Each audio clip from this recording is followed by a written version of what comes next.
İşte sahan söz. Sözüm söz Diyarbakır. 100 senede kalsam gurbette, bir gün mutlaka geri döneceğim sahan. Bazen düşünür dururum. Bir türlü cevap da bulamam buna. Ölüler hiç üşür mü toprak altında? Canım feda ederdim hemşehrime.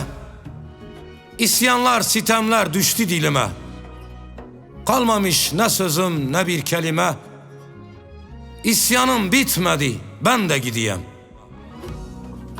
Bazen özlesem de seni Diyarbakır gibi, gün gelir unuturum bir yaz yağmuru gibi. Bir yaz yağmuru gibi. Ah İstanbul ah! Rüzgarın sert estiğini, bulutun yağmur olduğunu, hayatın gurbet elde boş olduğunu unutmadım. Seyrine doyulmaz koca on gözlü, ihtişamıyla ayakta Gazi Köşkü. Dertlere dermandır meyan kökü, ömrüne ömür katar bizim oralar. Ben Diyarbakırlı olamadım şehrime. Benim eski taşım, toprağım nerede? Benim eski taşım, toprağım nerede? Beklemesin beni bu akşam dostlarım boşuna. Huzuru bulduğum o kapkara gözlerinin, öptüğüm dudaklarının, üstelik sevda suçumun kocaman olduğunu da bilerek, on gözlüye bakıp selam verirken, dertlenirim bazı Celal Bey'i dinlerken, Arbedaş'a, Arap Şeyh'e yol alırken, vah malamını diyenden haber ver.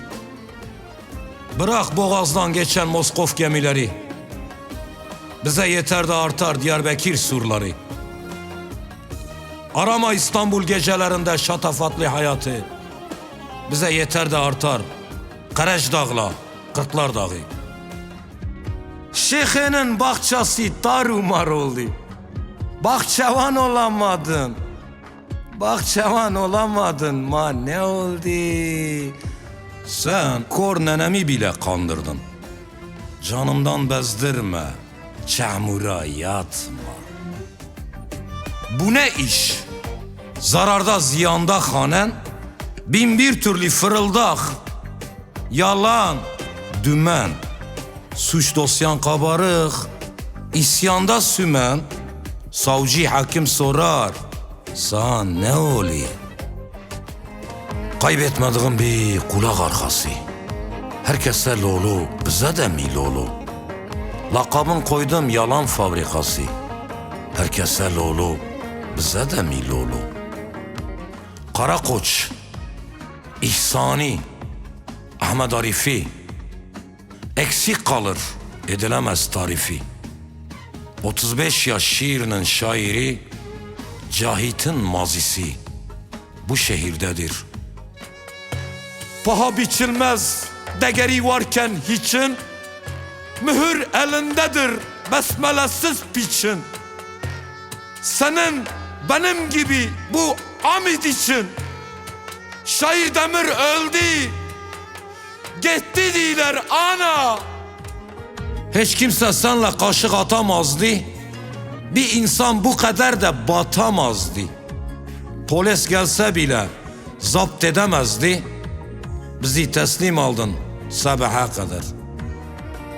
Diye gördüm tavuk binmiş kediye, tenekeye bak, laf konuşuyor bu da.